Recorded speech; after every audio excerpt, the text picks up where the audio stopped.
3, 2, 1. Zero. All engine running.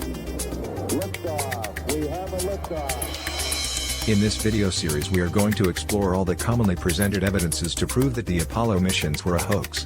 However, there are a lot of misconceptions surrounding this topic, so our job will be to separate the weak evidences from the solid evidences, or what we like to call, the real smoking guns, from the not-so-smoking guns.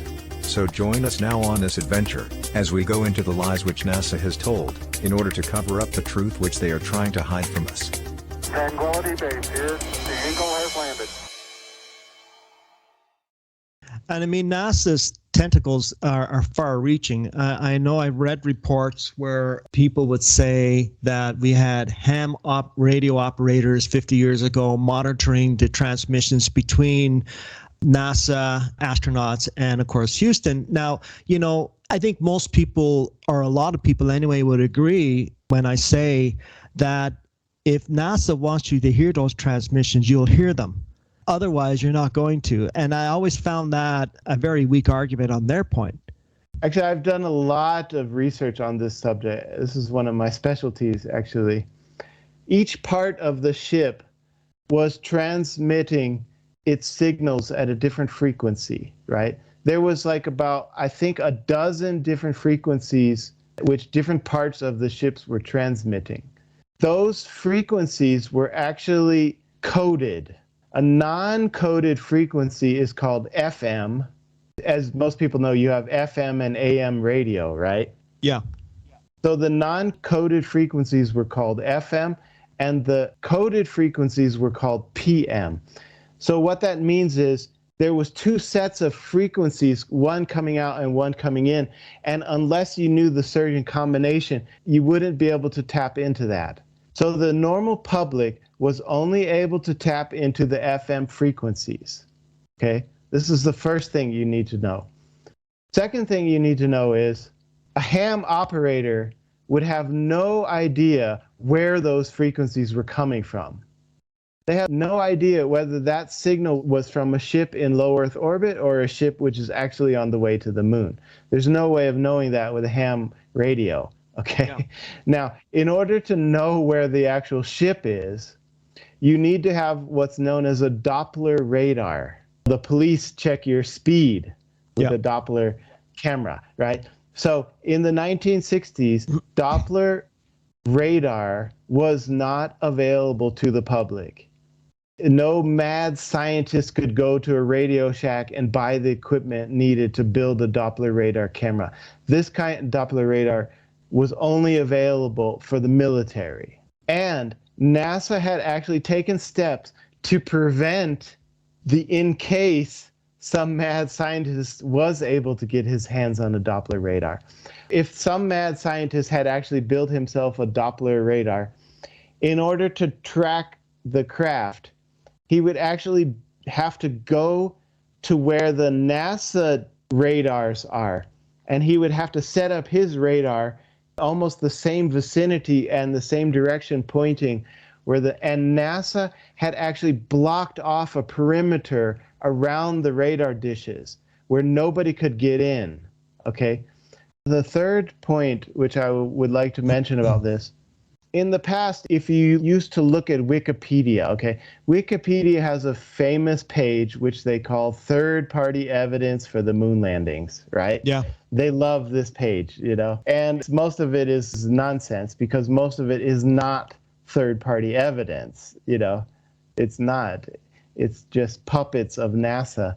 So who were the ham radio operators, NASA has been editing the Wikipedia page over the years. But to summarize this, one of the most famous ones, there was a guy who built some kind of a dish, and he was recording the conversation, supposedly, between Nixon and the guys on the moon, So he had built this dish, and he had pointed the dish towards the moon, and he was supposedly recording this FM conversation.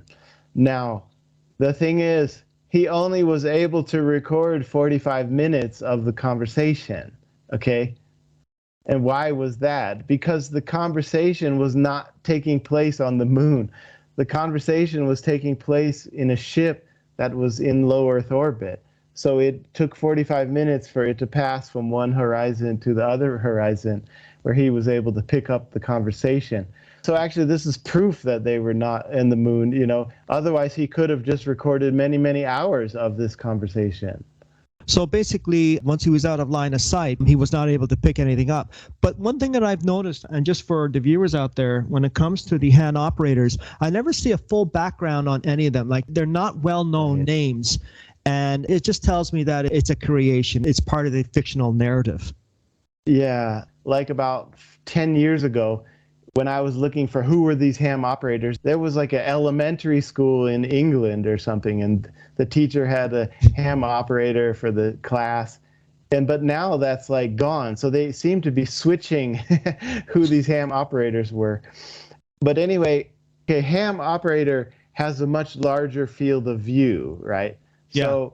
So that story I was telling you, that guy who had built his own little radar thing, that wasn't a ham thing. He was just using a FM to pick up the conversation. So that's different from a ham. A ham could have heard a lot more because his field of view is much larger. But anyway, a ham operator would not have been able to know the difference between a ship in low Earth orbit or a ship on the way to the moon. It's impossible.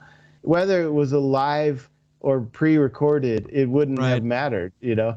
So, I mean, the official versions, let's just talk about Apollo 11, and the official version says basically, and this is just a basic outline, when they're on the lunar surface and they were communicating to Houston Control, it was, if I'm not mistaken, I know I wrote about this, just the official version I'm talking about, that the transmission was sent to a satellite, then it was sent to Australia, the monitoring facilities there, and then from there it was beamed back up to the satellite and then to Houston, and then Houston prepared it and sent it out to the public. That's just a bare description of what the official version says. But in my mind, when I was hearing that, a ham operator can be allowed to pick that up to give the impression that this is live from the lunar surface. But the argument from the proponents is that, well, they have proof because ham operators picked up that signal. Well, even the official version tells you that that's not true. He's not picking up a signal from the moon directly. He's picking it up from Houston when they send that out. Not exactly clear on the details, but it's definitely not proof that they were hearing a signal from the lunar surface. They have no proof of that. There's no way that they could substantiate that, correct? Correct. There's no way they could know where that signal's coming from. Yeah. Not without a Doppler radar. So one of the things I like to talk about is not so much how can we prove this thing is a hoax, but rather I like to talk about how did they pull it off? You see, this is the big question on my mind. How did they fool thousands of scientists, you know? And so what they did was they had the astronauts in the low Earth orbit, you know, and they were recording the entire conversation. You can listen to the entire audios of the, or however many days the mission was. They were doing this live chitter-chatting, right? And, you know, they were reading off scripts, you know, like, oh, at certain point, you're supposed to do this, and at certain point, you're supposed to do that. And so they were both reading off scripts. But then when it comes to the actual lunar surface, now we're transmitting live from the lunar surface. So you have the live audio streaming the entire mission, and then at certain points they went live with video as well. So on those live with videos, of course, they're obviously just in low Earth orbit. You can even see the blue light coming in the windows from the Earth glare. But then they supposedly did live from the lunar surface, and that is, of course, just pre-recorded clips that they were playing back. Okay, now we're live from the moon, but this is just actually something they recorded in a studio earlier, and nobody would have known the difference. So that's how they did it. They just switched between live audio and then this pre-recorded video clips, and then they would switch back to the live audio. That's a good point, because you're talking about low Earth orbit. We've seen some of the film footage that Bart Sabril has put out that he was sent by an insider or a whistleblower, if I can put it that way. Do you not find it strange that NASA didn't think to block out the blue light coming from the Earth when they're supposedly It's halfway to the moon. There's an excuse for this. Okay, there's a NASA excuse for this. So I haven't actually heard them say this, but I'm sure that if they were to give an answer, this would be the answer. They would say, oh, this is due to the window tint. So what they did was, if you look at the surface photos, when they get out of the ship and then they come back and they snap a photo of the ship, you see this bright blue glare coming off of the windows, and they say that's the tint of the UV protection, and things like that. The problem is it's only there in some of the photos and it's not there in other photos. And what's even more funny is that you have live video inside the craft, and then 1 minute you see, okay, live video feed, and there's a blue glare coming from the windows, and then all of a sudden there's a live video feed coming from the lunar surface, and then there's no more blue glare coming in the windows. The tint is somehow gone, Yeah. It's just ridiculous. And there's so many funny things you can find like this, like I think on Apollo 11 where Buzz Aldrin's coming down the ladder, and in one of the photos, the light inside the LEM, they left the light on, and then in the next photo, it's like the light's not on anymore. It's like, what, did you climb back up the ladder and turn off the light? You could go on and on, Right now I have this list, which I call the 12 smoking guns. These are what I found to be the strongest arguments. You sent that list to me, and that is a list that we can definitely touch on in subsequent videos coming up. Yeah, I want to do maybe even a whole video series on this because these points are so important. But what I was just trying to say is, right now I have a list of 12 smoking guns because these are the strongest ones. But don't stop there. There's so many others, which I could go on about. There's another funny one just to throw in. I call this point number 13. There's one photo which has no crosshairs. None. If you just look at the entire roll of film, there's one photo where there's no crosshairs. And I came across that, and I'm like, what? What is NASA's excuse for that? How could it be just one photo out of the whole roll with no crosshairs? So the NASA excuse is somehow Buzz Aldrin climbed back into the ship, and then he took out the film roll from one camera, and he happened to have another camera with no crosshairs, and he put the film in that camera. He snapped one picture, and then he took the film roll out of that, put it back into the camera which had the crosshairs. This is the official NASA story, It does take you in many different directions. There's one last point I just want to bring up. You were talking earlier about mission control and the behavior. They're descending the ladder to the moon, their heartbeat is racing, and we're monitoring this, and that's all, of course, part of the narrative to get people, they want to hear this, and they think, oh, it's real. So I had an interesting back and forth with a proponent of the missions, and he was talking about analyzing. He apparently is in some kind of behavior career where it involves analyzing people's behavior. And he was talking about, well, what I'm going to do is analyze the voice recordings of the astronauts, and I might be able to tell whether their behavior was real as depicted by the official version. And I got to thinking this, that is not a valid argument, because I know that from my own flight training, when I had to do sessions in the simulator, my mind puts me in the aircraft. Your brain does that. It puts you in the aircraft, and you have the corresponding anatomical responses to a situation that would be created for you in the flight deck. So, for example, they may create, okay, you have an engine failure. The computer is programmed to give me an engine failure. My heartbeat starts racing. And I'm in a simulator, safe and sound on the ground. But in my mind, my brain thinks I'm in the aircraft, and my blood pressure is going up because I have to make sure I make that field. I got to land this plane safely. So his argument kind of fell flat when I told him that. I said, well, I have those responses in a simulator, and I'm not even in an aircraft. So the responses that I'm having in a simulator are exactly the same as the responses I would be having in terms of behavior in an actual real-life situation. Let me just add one last point here. As I mentioned earlier, American Moon found 3 examples of where the time delay was lacking. And I want to explain this because maybe a lot of people don't really understand this point.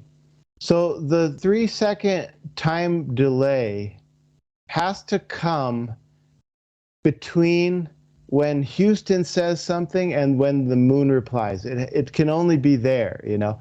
If the moon says something, Houston can reply immediately. But if Houston says something, it takes 1.6 seconds to reach the moon, 1.6 seconds to come back. So that delay has to be there. And unfortunately, on American Moon, they had found 3 examples, and they don't tell us where these 3 examples come from. You know, I gave you my list of 12 smoking guns, and that's one of the main things here, is if you find a smoking gun, please tell us where you found it, you know, what mission, where. That's one of the main things on my list now, is I'm finally giving everybody a list of where you can actually find these things. One of the big ones is this lack of time delay. You know, like I said, the American Moon blog, which used to be a blog, I guess is now gone. There was a big debate, and NASA was sending in trolls trying to debunk them. And NASA has been trying to do damage control, trying to fix those missing delay times. But I found my own examples of where the delay is lacking, and that is on the rover ride of Apollo 15. Dave, we want you to head towards Station 4, and we'll advise you on what your rate looks like and the tasks that we want you to carry out once you arrive. Just start off in the direction of Station 4, please. Okay, give me a heading. I can see it over there, Dave, yeah. It's about 330. But that's not going to mean much to you until you get down to the level. That's right. And the camera's running, Joe. Okay, and standing by for a mark when you roll. We're rolling. Roger. Hey, your camera. Camera's loose on a swivel, Jim. No, I'm getting the pan here. Oh, really? Oh, it's an awful fast pan. I just wanted to make sure it was running. Dave, you'll want to trend or course 346, and it's about 1.7 clicks to station. Okay. I'm going to go down sort of slow here, Joe. Just to make sure we play it cool.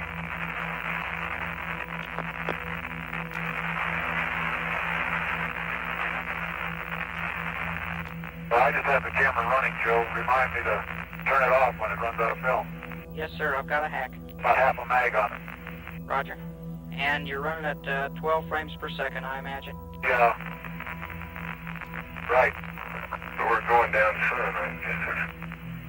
Down sun ain't going to be very good on the photography, Joe. So the zero phase just washes out completely. No problem, Dave. Jim might want to swing the camera around towards the right. Well, we're heading directly downhill now. We're across some. Okay. Yeah, I'm looking out at the, are we looking at the big crater dead ahead? Is Dune, yeah. Yeah, that should be Dune. It's just full of those lacking delays. And there's more. There's more. On Apollo 16, Apollo 17, I've heard them, but I haven't yet listed. In the future, I plan on giving a list of where all these lacking time delays are, which mission, at what timestamp. And also one last thing, supposedly what I remember from the American Moon blog is they were also editing the time. You have the entire audio transmission. They had typed that whole thing up, and they had put in the timestamps for every word, every reply. And NASA has been editing those because those also supposedly showed that the time delay was missing. So that used to be on the American blog, where they were busting NASA at editing not only the videos, but also editing the sheets, which had all the audio communications timestamps. For me, this project is just beginning. There's so much more work that needs to be done. And I keep asking in my group, I said, does anybody have any free time on your hands? Actually, I have 3 jobs, and spend all my time kicking out trolls from the group. I've been running this Facebook group since 2008, and I've been aware of all the psyops. It was like First was the Stanley Kubrick filmed it, and then there was the so-called Stanley Kubrick confession video, the guy who was pretending to be Stanley. I just was saying that, I have a lot of stories to tell, a lot of research on this, and my own personal story, because I am a whistleblower. I do have access to insider information that this thing was a hoax. So hopefully, we can talk more about that in the future.